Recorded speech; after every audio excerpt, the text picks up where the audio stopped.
Hello everyone and welcome to another episode of Dammit Jim's Gun Info. What I'm going to talk to you about today is rail systems. So many of you have seen all these high-speed tactical rifles that you see in the movies and you see in the games and things along those lines. And you always wonder, how do they mount that to that particular weapon? How do they put that on there? You may remember some games such as Left 4 Dead where it looks like they used either zip ties or hose clamps to mount flashlights to the suppressor of the MAC-10 or the Uzi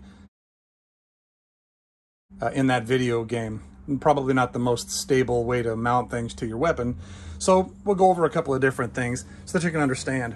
Modern firearms have gotten a lot better at being able to mount different accessories and stuff like that. So you guys have probably seen these that you mount them on top of, for example, your AR-15 upper receiver. You can add that as a height riser.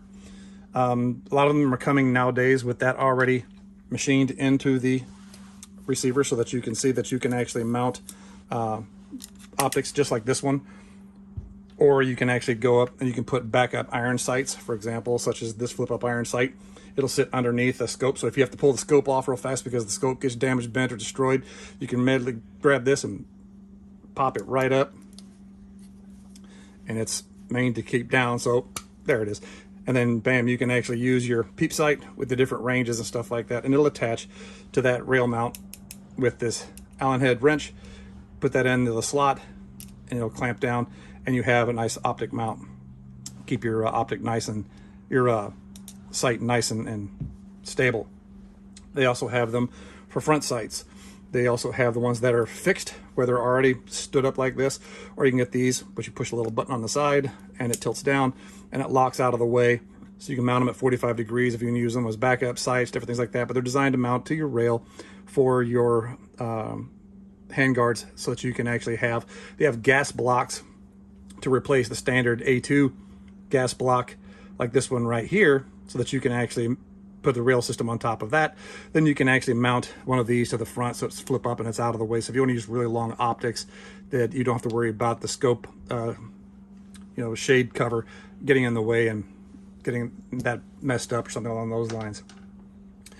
As you can see, there's a couple different weapons in front of you. This one right here is a Midwest Industries handguard system. It comes with a lower and an upper to mount to your AK weapon platform.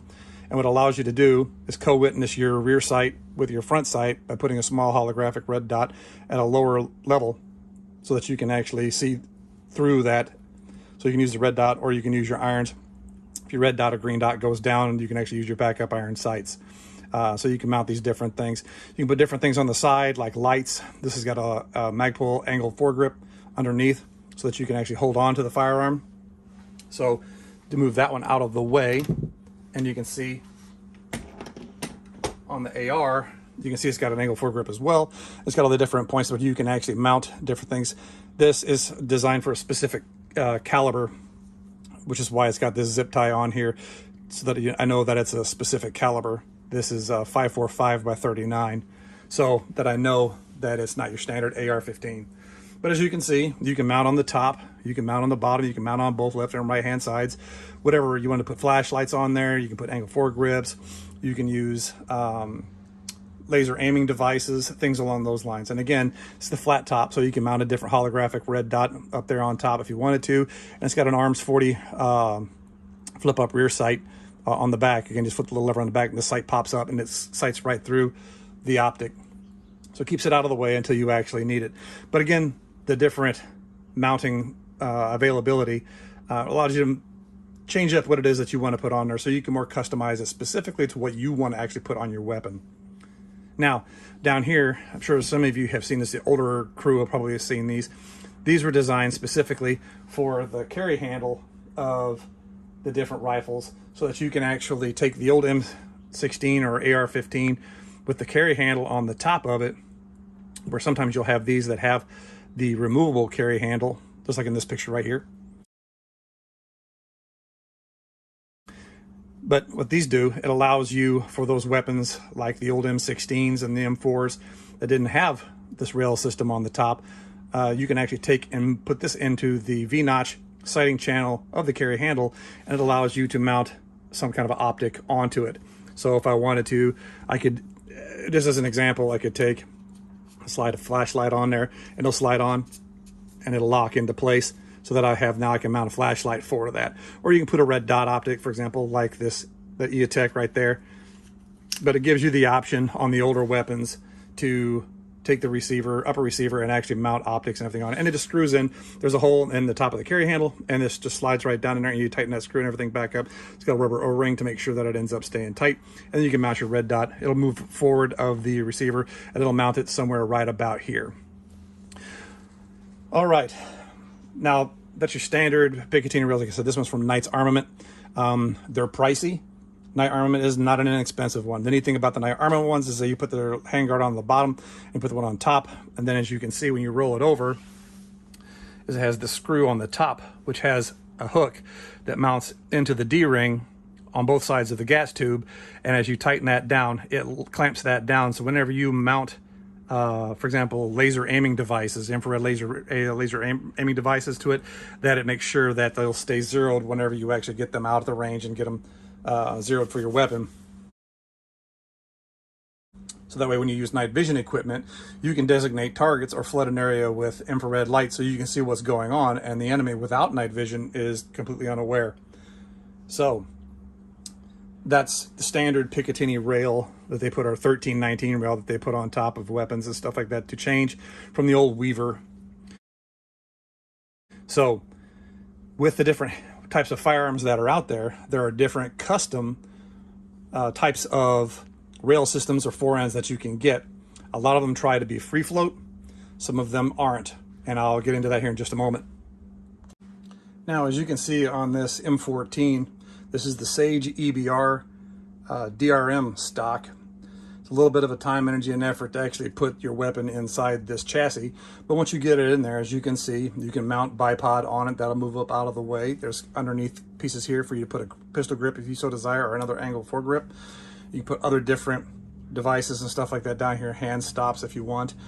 As you can see, the scope and everything is mounted up here. And you get a PEC 2 infrared laser aiming module that you can mount on there so that you can flood or designate targets with infrared so that you can actually see them at night with night vision. So as you can see, these are very specific to this particular weapon. You just can't throw this on an AR-15 like we have behind you there. You just aren't going to be able to do that because of the configuration of this is for this weapon specific. But because this is machined and everything on here, a lot of math, time, energy and effort was put in to make these things very, very user-friendly. So it gives you the opportunity to mount different things on different types of weapons. So at night with some night vision, you can actually use this after it's mounted and zeroed.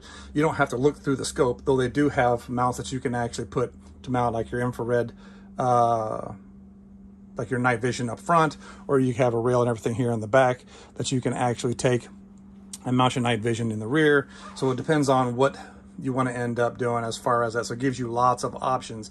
But because they put the rail, modernized rail on these different weapons, they've brought older weapons up into the modern age to make them more combat effective. So here is another example of 45-degree pop-up iron sights. What these do is you push this button in, and these will tilt down out of the way to keep them out of the way until you need them. So you can mount your scope.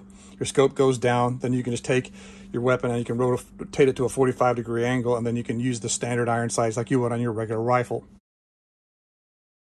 I said you push the button and they tilt down, but again, they have them. These are 45-degree mounts. They mount to the top of your rail and put them at a 45-degree sight angle. So sometimes you can get them permanently fixed like up in the upright position. Otherwise, you can get these right here that flip up when you get done with them.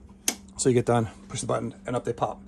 This is another Knight Armament rail. As you can see, it's got all the different mounting points, angle foregrip, and everything like that. And again, it has the tight down screw here to ensure that it locks the rail so that everything is basically one rigid piece all the way to the end. So it's very, very secure, and it allows you to return to zero the optics or different lights or different IR weapons that you mounts that you or lights that you put on these things, or lasers. So these are just an example of a bigger rail specifically designed for this rifle. Again, you wouldn't put this on an M4 because the mounting system and everything is much smaller on an M4.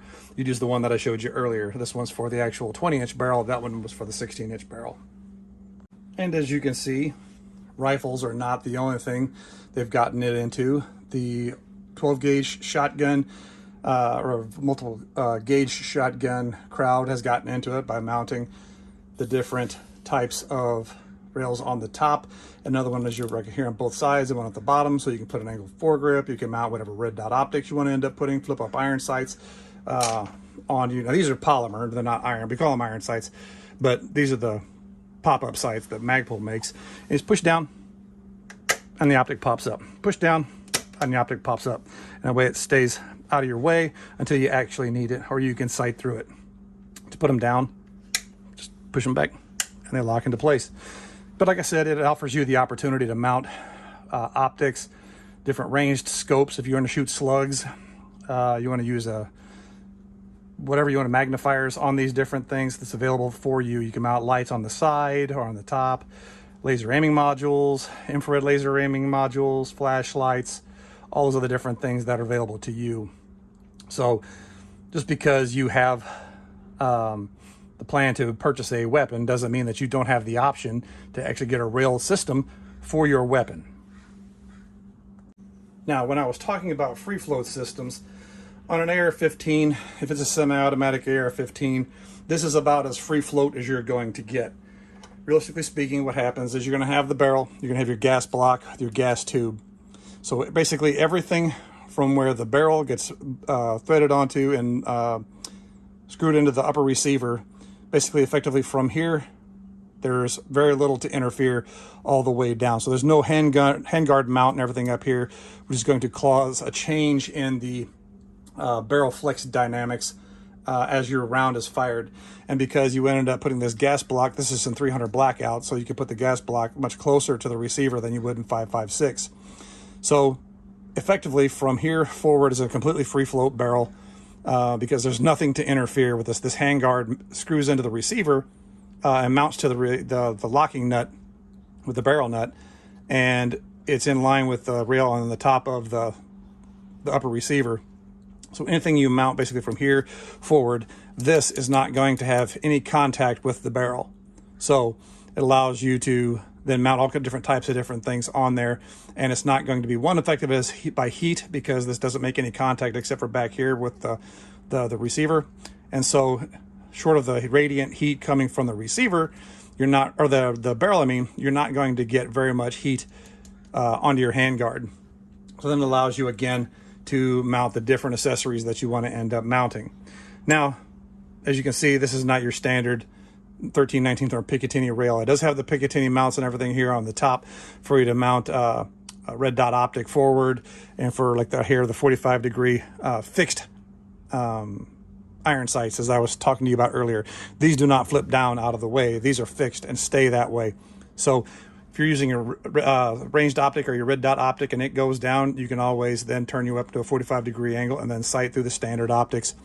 And that way you don't have to worry about taking this off, and you can still engage. So you can engage at distance, for example, with this scope. If somebody comes running up 25 meters from you, then you can just roll it and use your backup iron sights or pig or deer or bear or whatever.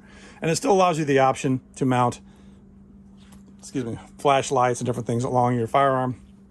A front sling mount. This is a push in, push out QD sling mount, just like this one right here. You mount it to the rail, then you can use it because it swivels, but you can also push the button in and it comes out, so that'll be there and it won't interfere with anything. And then whenever you want to put that mount back, just push and it locks back in, and there you have that. And that's what we have right there.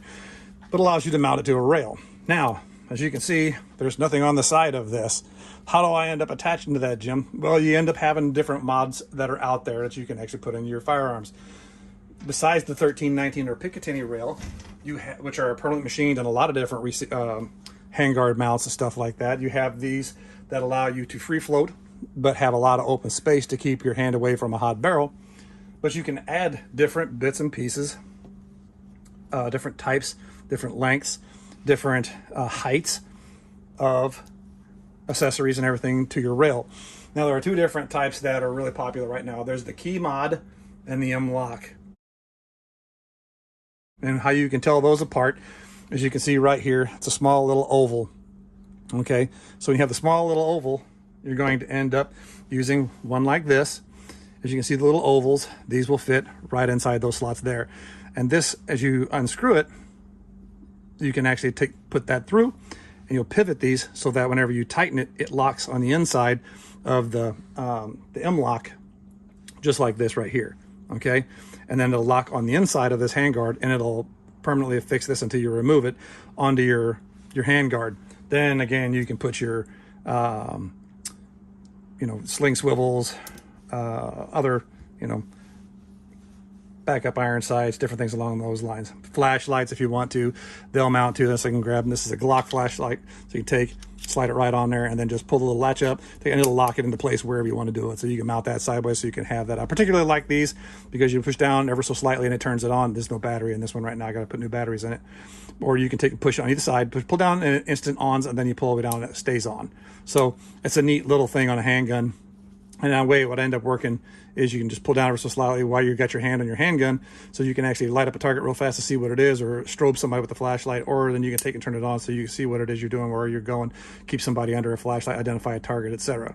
So allows you to just do that. And again, pulled up on that little latch, it locks in place right there. Got the smaller one, everything right there. So having that mount and everything is great. Now the other one is this is a larger version of the key mod. So the M-lock, I'm sorry. And then you actually have like the key mods. Now the key mods are literally going to look like the slot on the back of your flashlight, not your flashlight, your say your extension cord or something along those lines, so that you can actually take and then you'll push it in, like if you wanted to mount your extension cord, so you can push it in and slide it to the side. But this then allows you to tighten it, and then once you get it tight, it goes into that little circular recess and tightens down, and it locks that into place. So as you can see, they're slightly different than the key mod. So the key mod is slightly different than the M-lock. So they can be a little bit confusing. You have to actually look on your different firearms to actually see which one you have whenever you order it. The key mod won't work with the M-lock. The M-lock won't work with the key mod. So make sure you're ordering the right receiver mount for your rail system for your weapon. Again, remember, these are weapon specific. Now this one again is for the AR-15. It mounts to the barrel lock nut, or the barrel nut. So again, like I said, this one is basically free float. The handguard does not touch the barrel all the way down. So as the barrel heats up, the rounds are firing, it doesn't affect the barrel flex in the sine wave as it bullet goes down range. Now, as you can see on this Uzi, they're being much older firearm. This thing was out way before a lot of these rail systems and everything came out. But with modern technological capabilities and CNC machines and a little bit of ingenuity, we have different adapters that you can actually end up getting to make your weapon more modern friendly. For example, the underfold stock was not a very particularly comfortable stock to actually end up using whenever you use the Uzi. That stamped sheet metal has a tendency to get a little bit uncomfortable when you're doing an extended fire, especially in the full auto. This is the semi-automatic version, but the full auto version, it can kind of beat your face up a little bit if you're not really kind of careful. So I end up buying a piece that mounts onto the back where the mount for the underfold stock mounts, and now I have a side folding stock that I got from SIG, and it is a side folding stock that I can actually use on this that allows me to mount it to a rail. As you can see, the rail adapter and everything right back here allows you to adjust this for height, so then you can then properly use a rail mount on the upper receiver so that you can mount a red dot. And you have the handguard and everything up here, which has an extension right underneath the barrel nut, so that I can then put optics or red dots or hand grips and everything like that on my Uzi. Like I said, this an older weapon brought up to modern capabilities with just the simple addition of a couple of different accessories. So those are available for the Uzi. If you're not aware of, hey, go check it out. Jim, I have a Galil, and sure shooting, they don't have a rail system for that, do they? Why, my friend, they certainly do. UTG makes one, which stands for under the gun. other different manufacturers that are out there, Knight Armament, UTG, Midwest Industries. There are a lot of different companies out there, to include small little companies that have their own CNC machinery, create their own custom mounts for these different firearms. So as you can see, this allows you, excuse me, now mind you that this is a custom Galil. I had the right-handed charging handle removed, and I put a left-sided charging handle and everything on this to make this a much more user-friendly gun, because riding your hand over the top to direct that charging handle, this rail system is going to eat your hand alive. So there's a method to my madness as far as on that. Putting the left-handed charging handle on that side on a Galil seems kind of odd until you actually realize that you can keep your right hand on fire control. You can use your left hand to change your magazines, left hand to charge the charging handle, and use the blade of your left hand as a forward assist if you so desired, which makes it that much more comfortable whenever you're shooting this type of weapon system. Colorado Shooting Sports has that. They're drop-in parts. I think by now, it used to be you had to send your parts and everything in. They'd make the minor adjustments to the dust cover and the charging, the bolt. But now I think you can order them from them directly. But it's Colorado Shooting Sports. Contact Anthony Navarro. But anyway, again, this mounts underneath and on both sides, mounts with screws. But once you actually put that on there, it gives you the right-hand side mount, the left-hand side mount, rail that goes almost the entire upper portion of this, where I can mount whatever red dot that I want to end up mounting to make it much more comfortable. And then I can put underneath here, as you can see, I've got a good old hand stop Magpul angle foregrip on there. And so it doesn't interfere whenever you fold the stock. So it makes it really, really fun gun to shoot. Now, mind you, because this is a milled receiver and you got this adds more weight.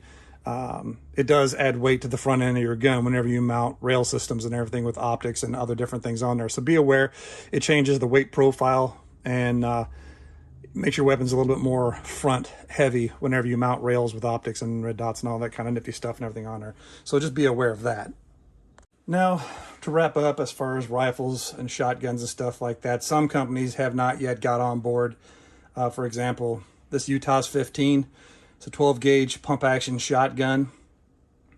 I looked around, couldn't find a rail mount for it because I wasn't overly fond with this front end here as far as providing enough purchase, something to hold on to rack it in the event of a holy cow situation, hand get sweaty, whatever. I like the angle foregrip because what it does is it gives me a little bit more of a purchase area to pull back, more of an angle, because it's got the little hooks right here, which makes it hook more onto your hand, even if you're wearing gloves. And then if I push the action forward, which should make it easy, smooth feeding, I've got this little hand stop and everything right here, which then allows me to actually be able to move that much faster forward without the chance of it slipping. But I couldn't figure out a way to end up how I was going to mount that, because nobody makes a rail forend for this thing yet. Well, as necessity is the mother of invention, Jim decided to damn it, I'm going to take this top piece of rail and everything off, disassembled the shotgun partially so I could get the handrail, pump arm off, and then I drilled 2 holes in it. Then I mounted a rail and everything underneath it right here. And then once I got that mounted, making sure everything was cleared, nothing would bind, everything was good to go, mounted that Picatinny rail underneath there, very similar to using one of these here. I think I used one just like this one right here. It was polymer. I wasn't going to put a lot of stress and everything on it, just this rack arm. So I drilled 2 holes. There was enough room inside the arm so that this would go sideways like this in the pump arm, and then it would actually tighten down and gives a lot of stability and everything to that. So again, like I said, the mother of necessity, or necessity being the mother of invention, I went ahead and, like I said, drilled the 2 holes, mounted that, and I'm much happier with this because it provides me much more of a positive engagement whenever I'm using this shotgun. Jim, I have an H&K G3 91, PTR 91, and I want to mount a bipod with a flashlight because I'm going to put a scope and everything on it, but I want to have a bipod so I can actually rest this on something other than just sandbag, something along those lines. Well, my friend, they actually make aftermarket mounts that you can actually get. And this is one here is M-lock, so you actually have to use M-lock accessories. Remember, it's like the little screw you put through. It's got the little oval piece that you turn and it cross locks and then tightens back down. Bam, that's what you'd end up doing. So we have a hand grip stop and everything right here. And then we end up having where we mounted the rail. And then after we mounted the rail, we ended up putting a sling swivel mount on it. And then with the sling swivel mount allows us to mount the Harris bipod, and the Harris bipod allows us to extend the legs forward underneath the barrel. That way we can actually use the bipod up out of the way if we want to. On the side, I mounted another one so I can mount a flashlight and everything in there. So if you have to navigate in low light, something along those lines, identify a target, close range, etc. So again, they make all these different mounts and everything. Sometimes you may end up having to do a little bit of doctoring on your firearm to actually make a mount for yourself. Polymer handguard, and drill a hole, put the 2 screws through, mount your rail and everything on it so that you can actually mount whatever you end up needing to mount, just like I did for that shotgun earlier that I showed you. And you may have questions about handguns, where the large majority of handgun manufacturers now have realized the tactical interest of the firearm community and those who want to purchase firearms. So what they've done is they started integrally machining or forming rails on the receivers of the handguns that they're actually manufacturing, so that you can pretty much mount any kind of a flashlight that you want to your firearm. As you can see, we've got Glock, it's got a rail mount, you got the Ruger FNX 45 Tactical, it's got a TLR1 mounted onto it. That's really, really handy because it mounts it just in a position where you can instant on it, or you can flip it up and it stays on. So it also have your balance that you can actually put, where you can actually put a red dot optic on top with your suppressor level sights. You can sight right down your night sights and actually see the red dot with your holographic weapon sight. So there are different ones out there. Even compact guns and everything have them. They've got some of the subcompact guns now have them. And their lights get smaller and smaller and smaller. Sometimes these lights have the capability of having a laser and everything installed on them. But whenever you say, for example, this is a Glock 19, is your Glock 17. So it's your full-size Glock 17. You can take your Glock light, slide your Glock light right on, and it recesses right on both sides of the daggone handguard, so that the trigger guard, so that you can immediately adjust it with your either your offhand thumb or your trigger finger if you wanted to. So it makes it really neat. To take it off, just pull down here, and it slides right off. So same thing with this little one right here. Now, the thing about some of them is some of the handguns, as you can see right here, has a single mount. So with a single mount, you're not going to have the flexibility that you would on a double mount or a multiple mount, like on this 6RP3 2045 or this Ruger 5.7. You can see you can, whatever light you want to mount on there, it doesn't matter where it's going to go. It's going to recess at any point that you end up letting the little notch up, and it locks into place. So, but this Glock was designed specifically because they want you to use the Glock light. So because of the way it fits, slide in it, and locks on, locks into place, and it indexes it on both sides of the trigger guard. So again, it gives you that option. And they make specific holsters and everything for that, to include if you end up contacting your local gunsmith. Some of your local gunsmiths are big into making the Kydex holsters. And a lot of the manufacturers that are out there now, you can go to Amazon and you can order a holster where you can actually order it for your specific firearm with a specific light on it. And they will send you a Kydex holster made specifically for that firearm and light configuration. So you have that capability as well. If you have more questions about holsters, especially the Kydex holsters, look through my videos and stuff like that. You'll find one. I did one specifically on in the waistband Kydex holsters. But again, with the capability of mounting these rails, or being able to mount these rails to your various firearms, can bring older firearms into the current world of being able to different lights and scopes, lasers, and different other accessories that you can actually end up putting on them. Hand stops, sling mounts, pistol grips, angle pistol grips, all these other different things, barrier stops, stuff along those lines, to bring your firearm up and actually allow you to tailor it the way you want to end up tailoring it. So bear that in mind when you're buying a firearm, that the option of putting a railed system on it for those options exists out there. You just have to look around for it, find the one that's the best price and the best fit for the best configuration for you. Different weapons will have different configurations. You'll have an AK with a pistol grip or a rail mount that's about like that big on the gas system, or it'll get one that goes all the way through with the front sight sticks through. You have to put it over the front sight, slide it into place before you can tighten everything down. So just be aware of, there's a lot of different options and everything out there. So thanks for watching this episode of Dammit Jim's Gun Info. Please hit that subscribe button down below. Leave any questions in the comments section. I'll try to put as much information as I can in the description. And thanks again for watching this episode of Dammit Jim's Gun Info.